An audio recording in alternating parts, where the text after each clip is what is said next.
राजद के वरिष्ठ नेता रघुवंश प्रसाद सिंह ने एक बार फिर नीतीश सरकार पर हमला बोला। बेगूसराय में एक कार्यक्रम में शिरकत करने पहुंचे रघुवंश ने एनडीए को डूबती नाव बताया और गैर भाजपा दलों से एकजुट होने की अपील की। हालांकि मंजू वर्मा का महागठबंधन की ओर झुकाव होने से जुड़े सवाल पर उन्होंने कहा कि युद्ध में सब कुछ जायज होता है और ये नहीं देखा जाता कि कौन दागी है और कौन साफ सुथरी छवि वाला। हम तो पहले हमने कहा था कि एनडीए डूबती नाव है, लोग सब उसमें से छड़प छड़प के देर सवेर भागेंगे लोग, इधर आएंगे, कोई दूसरा उपाय नहीं। चूंकि देश का सवाल है, देश प्रदेश को बचाना है, तो गैर भाजपा दल एकजुट होकर के भाजपा को हटाए, नरेंद्र मोदी सरकार को खत्म करे, कोई बचेगा, सब छरप छरप। क्या मंजू वर्मा भी स्वागत होगा महागठबंधन? क्या कोई जी गैर भाजपा दल एकजुट हो, मतलब ऐसे दागी लोगों का अब दागी होगी सब, जब लड़ाई चलती है, युद्ध बचता है तो देखा जाता है। सब कुछ सब जायज है। जब आया उन्होंने बीजेपी के वरिष्ठ नेता सुशील मोदी और बीजेपी से निलंबित सांसद कीर्ति आजाद के बीच जुबानी जंग जारी है। शनिवार को दरभंगा पहुंचे सुशील मोदी ने कहा था कि जिन्हें दिल्ली से बिहार लाकर राजनीति का कखरा सिखाया, आज वे लोग ही उन्हें गाली दे रहे हैं। वहीं सुशील मोदी के बयान पर पलटवार करते हुए कीर्ति आजाद ने जमकर भड़ास निकाली। साथ ही दिल्ली से लाकर राजनीति में स्थापित करने के दावे का जमकर मखौल उड़ाया। हम लोगों ने राजनीति का एबीसीडी सिखाया, जिनको दिल्ली से लाकर राजनीति में जगह जिन लोगों की बनवाई, वो लोग हमारा मजाक उड़ाते, गालियां देते और भ्रम पैदा करते। मैं मिथिला के लोगों को बताना चाहूंगा, दरभंगा मेडिकल कॉलेज अस्पताल भी रहेगा और एम्स भी रहेगा, दोनों रहेगा। अरे भैया, मैं आईना हूँ, चेहरा दिखाता हूँ, धब्बे दिखाता हूँ। सुशील मोदी को पसंद न हो तो कोना हो जाए। हमें मत सिखाए कि दिल्ली से लेकर के आया था दरभंगा, इसका कोई हाथ नहीं है हमको लाने का। यहाँ इसकी इतनी औकात होती तो हमारा टिकट न कटवा दिया होता, जो इसने प्रयास कर रहा था 2004 में, और उसके बाद 2009 में इसने प्रयास किया, 2014 में मेरा टिकट कटवाने का प्रयास किया, लेकिन क्या मिला? ठेंगा, बाबा जी का ठुल्लू। कुशवाहा की 25 सूत्री मांगों को लेकर जेडीयू के तेवर तल्ख नजर आ रहे हैं। पूर्व शिक्षा मंत्री अशोक चौधरी ने कहा है कि केंद्रीय मंत्री रहते हुए भी उपेंद्र कुशवाहा ने बिहार के लिए कुछ नहीं किया। उन्होंने कुशवाहा की 25 सूत्री मांगों को भविष्य की राजनीति को नई राह देने की कोशिश करार दिया। कुशवाहा जी खुद भारत सरकार के शिक्षा मंत्री हैं और आप एक राज्य को 25 सूत्री अपना मांग दे रहे हैं कि सरकार इन मांगों को पूरा करे। आपका खुद का 5 साल पूरा होने जा रहा है भारत सरकार में शिक्षा मंत्री में। आपने कभी इसका आकलन किया? आपने अभी तक भारत के शिक्षा मंत्री होने के नाते उस दायित्व का आपने निर्वहन नहीं किया और आप एक नया एजेंडा, तो हास्यास्पद बात है ना कि भारत का शिक्षा मंत्री अपने राज्य के लिए अभी तक कुछ नहीं किया 5 वर्षों में, और उसके बाद वो एक नया जब उनका टर्म खत्म हो रहा है तब एक 25 सूत्री कार्यक्रम दे रहे हैं कि इन सूत्र कार्यक्रम को आप पूरा करिए। What is your responsibility as a education minister, government of India? Ever you have realized that? आपका अपना आत्मबोध नहीं है, अपना आपका आत्मबोध नहीं। अब नई राजनीति को, आप भविष्य की राजनीति को नया राह देने के लिए आपने एक 25 सूत्री कार्यक्रम दे दिया। क्या प्रदेश की जनता समझ नहीं रही है? शिक्षा में सुधार को लेकर उपेंद्र कुशवाहा की 25 सूत्री मांग पत्र पर बिहार की सियासत गर्म है। आरजेडी ने जहां कुशवाहा की मांगों पर सहानुभूति दिखाई है और महागठबंधन में आने पर स्वागत का भरोसा दिया है, वहीं जेडीयू ने मांग पत्र पर तंज कसते हुए चरवाहा विद्यालय और चाणक्य इंस्टीट्यूट के मॉडल में से बेहतर को चुनने की नसीहत दी। साथ ही मांग पत्र की अशुद्धि को लेकर भी तंज कसा। उनको मतलब मीठा जहर देकर जो है उनको अपमानित और उनको जो है डिमोरलाइज करने का काम किया जा रहा है। ठीक उसी तरह से हम बताएं ना कि जिस तरीके से एनडीए उनको अपमानित करने का काम कर रहा है, उसी तरह से टीस कुशवाहा जी भी उनको देने का काम कर रहे हैं। और दोनों में अब कोई जो है इतना दूरी तक मतभेद हो गया है, मनभेद हो गया है, इतना अंदर खाने तक कि अब कोई प्रश्न ही नहीं उठता है। और कुशवाहा जी जहाँ भी जाएं बेहतर तरीके से रहें और उनको जो है यदि गठबंधन में आते हैं तो उनको सम्मान मिलेगा, सम्मान के साथ उनको जो है सीट भी मिलेगा। 2 मानक है, चरवाहा विद्यालय, चाणक्य लॉ इंस्टीट्यूट। तो अब तो तय बिहार की जनता ये तय करेगी कि कौन सा मॉडल बेहतर है। और शिक्षा सुधार तो हर राजनीतिक दल का ये संकल्प होता है, लेकिन जो मांग पत्र पेश हुआ है उसमें कम से कम भाषागत अशुद्धि को तो दूर कर लीजिए। भाषागत अशुद्धि रहेगी तो कैसा शैक्षणिक सुधार होगा। पटना यूनिवर्सिटी छात्र संघ का चुनाव सियासी रंग में रंगने लगा है। एबीवीपी ने जेडीयू के राष्ट्रीय उपाध्यक्ष प्रशांत किशोर पर चुनाव को प्रभावित करने का गंभीर आरोप लगाया है। हालांकि जेडीयू अपने नेता का बचाव कर रहा है, तो वहीं आरजेडी ने प्रशांत किशोर के बहाने सरकार पर निशाना साधा। छात्र संघ चुनाव में सियासी तड़का, प्रशांत किशोर पर गंभीर आरोप।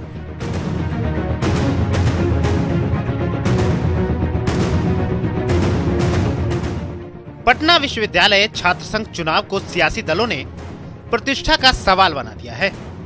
बिहार में जेडीयू के संगठन को मजबूत करने की कवायद में जुटे प्रशांत किशोर पर छात्र संगठन एबीवीपी ने गंभीर आरोप लगाए हैं।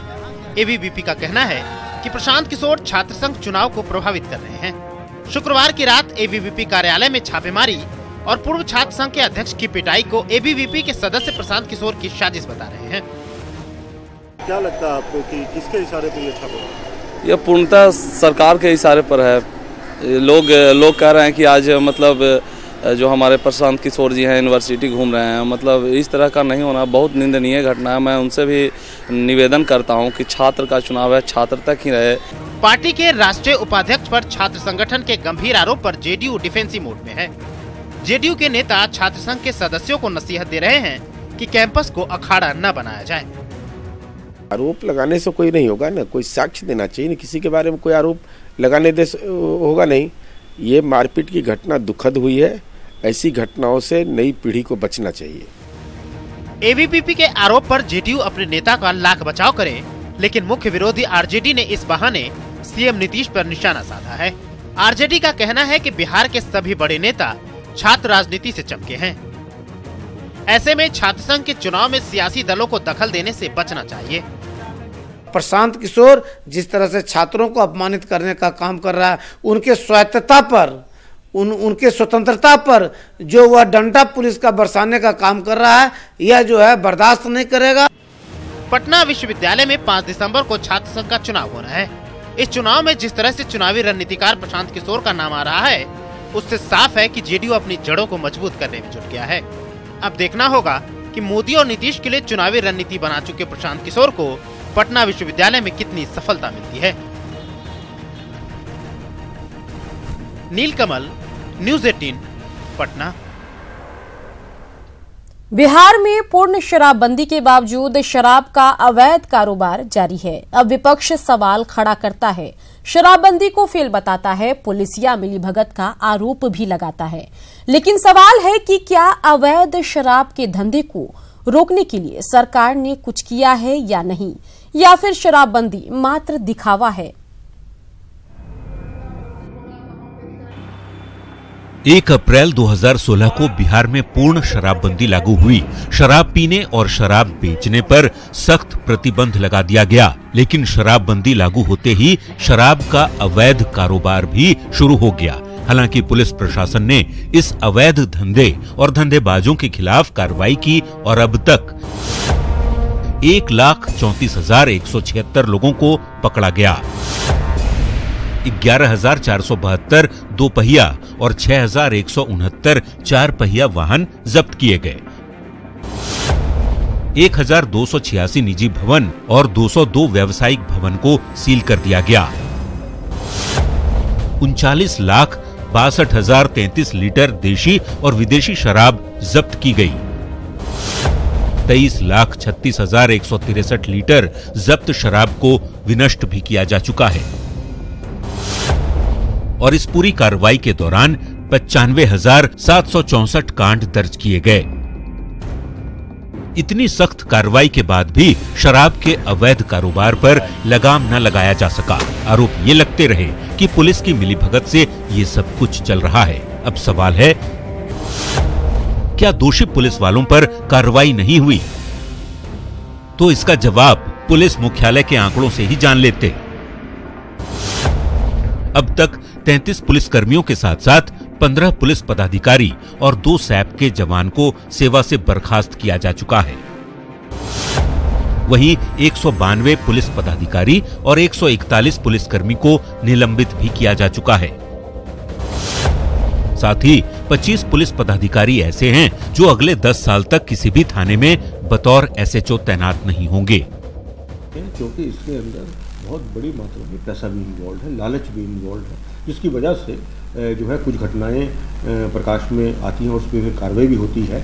यही कारण है कि मैंने आपको खास तौर से बताया कि जो पुलिस के पदाधिकारी और कर्मी जिन्होंने कोई किसी प्रकार की कोताही बरती है उसके खिलाफ बहुत सख्त कार्रवाई की गई है और ये कार्रवाई जारी रहेगी। मतलब शराबबंदी को लेकर कार्रवाई तो बहुत हुई, चाहे शराब माफिया हो या फिर धंधेबाजों को मदद करने वाले खाकीधारी, छोड़ा किसी को नहीं गया। लेकिन चंद घुसखोर पुलिस वालों के लालच और धंधे में लगे बेशुमार पैसे ने शराबबंदी को अब भी पुलिस के लिए बड़ी चुनौती बना रखा है।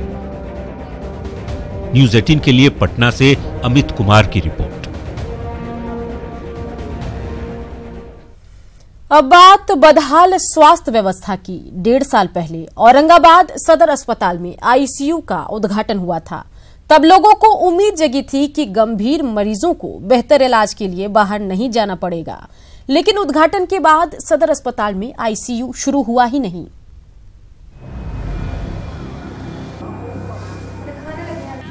बीस अप्रैल 2017 को औरंगाबाद सदर अस्पताल के नाम एक बड़ी उपलब्धि जुड़ी थी। तब राज्य का पहला सदर अस्पताल बना था जहां आईसीयू का उद्घाटन हुआ था, लेकिन उद्घाटन के बाद अब तक आईसीयू शुरू नहीं होने की बाट जो रहा है। करोड़ों की मशीनें रखे रखे खराब हो रही हैं, रखरखाव के नाम पर लाखों रुपए खर्च हो रहे हैं। बताया जा रहा है कि आईसीयू चलाने के लिए विशेषज्ञ डॉक्टर और नर्स की नियुक्ति नहीं हुई, जिससे आईसीयू शुरू नहीं हो पा रहा। 4 बेड का अभी है, 4 बेड में से अभी हम लोग को स्टाफ को जो रिक्वायरमेंट लिस्ट बना के दिया गया है जिला स्वास्थ्य समिति से, उसमें एक भी स्टाफ की बहाली नहीं की गई है। उद्घाटन के बाद औरंगाबाद सदर अस्पताल में आईसीयू को शुरू कराने को लेकर स्थानीय लोगों ने कई बार अधिकारियों और औरंगाबाद सांसद से बात भी की। हर बार उन्हें सिर्फ आश्वासन ही मिला। अब तो लोग बिना व्यवस्था किए उद्घाटन कराने पर सवाल उठाने लगे हैं। लगभग 1.5 वर्ष हो गए, करोड़ों रुपए के उपकरण यहाँ रखे हुए हैं, सारे जंग खा रहे हैं। संवेदनहीन है यहाँ का जिला प्रशासन। बिहार में स्वास्थ्य व्यवस्था की ये एक कड़वी सच्चाई है। राज्य में विशेषज्ञ डॉक्टर की घोर कमी है। सरकार को चाहिए कि जल्द से जल्द कमियों को दूर करे ताकि लोगों को बेहतर स्वास्थ्य सुविधाएं मिल सके। संजय कुमार, न्यूज़ 18, औरंगाबाद। पटना सिटी में सुल्तानगंज थाना क्षेत्र के शनिचरा मोड़ के पास प्लास्टिक दाना फैक्ट्री में भीषण आग लग गई। इस अगलगी में लाखों की संपत्ति जलकर नष्ट हो गई। घटना की जानकारी मिलने के बाद दमकल की गाड़ियों ने मौके पर पहुंचकर काफी मशक्कत के बाद आग पर काबू पाया। अगलगी की वजह शॉर्ट सर्किट बताई जा रही है। 2 प्लास्टिक गोदामों में हुई इस अगलगी में 5 से 7 लाख रुपए की संपत्ति का नुकसान हुआ है। मौके पर मौजूद पुलिस पूरे मामले की छानबीन में जुटी है।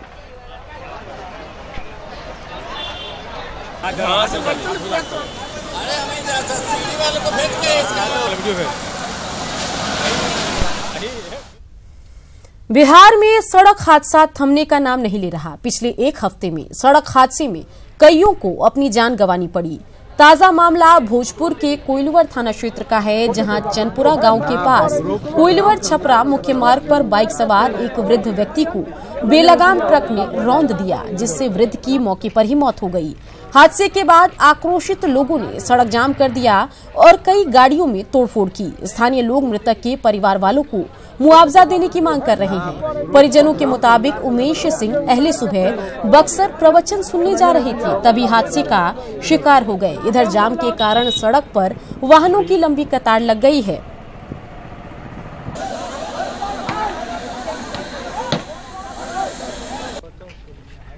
शेखपुरा में जिला क्रिकेट एसोसिएशन पर खिलाड़ियों ने गंभीर आरोप लगाया। खिलाड़ियों के मुताबिक दूसरे जिले के खिलाड़ियों से राशि लेकर टीम में शामिल किया जा रहा है और गृह जिला के खिलाड़ियों को मौका नहीं मिल रहा। खिलाड़ियों ने डीएम से मुलाकात कर इसकी शिकायत की है, जिसके बाद डीएम ने मामले की जांच कराने का आश्वासन दिया है। वहीं सचिव ने आरोपियों को बेबुनियाद बताया। साथ ही उन्होंने कहा कि राजनीति के तहत बदनाम किया जा रहा है। जिला क्रिकेट में अभी शेखपुरा में बहुत ही धांधली चल रहा है और ठीक से यहाँ लीग करवाया नहीं जाता है, ना कोई क्लब है ना कोई प्लेयर है यहाँ से, बस अपने मन में खिला दिया जाता है लीग। और पिछले बार हेमन ट्रॉफी हम खेले और एक गुलशन नाम का लड़का जो अदर डिस्ट्रिक्ट से है, उसका सिलेक्शन कंडीशनिंग कैंप में 2 विकेट वो लिया, हम 6 विकेट लिए हुए हैं और 35 रन मारे। मेरा ना हो उसका सिलेक्शन करवाया। जब हम पूछे कि मेरा क्यों नहीं हुआ तो वो बोला सीधे जो हमारे सेक्रेटरी है शेखपुरा के, वो बोले कि वो मेरे ऊपर है कि कौन लड़का का क्या होगा, कौन लड़का का किसको भेजेंगे किसको नहीं भेजेंगे। जहाँ तक बाहर के खिलाड़ियों का सवाल है तो ये नियम है बीसीसीआई का और बीसीए का कि अगर दूसरे जिला का खिलाड़ी शेखपुरा से खेलना चाहता है तो हम उससे नो ऑब्जेक्शन सर्टिफिकेट संबंधित जिला के सचिव से लेकर ही उसका निबंधन कराते हैं। जितना भी आरोप लगाए सब बेबुनियाद, बिल्कुल बेबुनियाद है। पटना के नदी थाना क्षेत्र के त्रिवेणी घाट पर एक मां, बेटी और बेटा गंगा में डूब गए। हालांकि स्थानीय लोगों ने तत्परता दिखाते हुए महिला के बेटी और बेटी को बचा लिया, लेकिन बुजुर्ग महिला को नहीं बचाया जा सका। गंगा में डूबी महिला की पहचान नालंदा के हिलसा निवासी रेणु देवी के रूप में की गई है। जानकारी मिलने के बाद पुलिस मौके पर पहुंचकर स्थानीय गोताखोरों की मदद से शव की तलाश में जुटी है। एक हिलसा की महिला है 50-60 साल की, बेटा और बेटी के साथ यहाँ स्नान करने आई थी। पता चला है कि डूब गई हैं। एनडीआरएफ एसडीआरएफ के लिए खबर किया गया है, वो लोग आ रहे हैं, सर्च करवाया गया है। कितने की डूबने की खबर है सर? एक महिला की 50 साल। बच्चे और बच्चियां बच गए। हाँ। सहरसा में बढ़ते अपराध और पुलिस के ढुलमुल रवैये से लोग आक्रोशित हैं। यहां खगड़िया के पीरनगरा निवासी अमित शाह की कल हत्या कर दी गई। मृतक अपने बहनोई के यहां एक कार्यक्रम में कोसी चौक स्थित आवास पर पहुंचा था। इसी दौरान तेज रफ्तार बाइक से उसे ठोकर लग गई।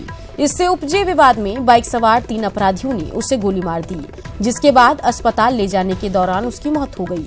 हत्या से नाराज लोगों ने कचहरी ढाला और कोसी चौक को पूरी तरह जाम कर दिया और आगजनी कर अपना विरोध जताया।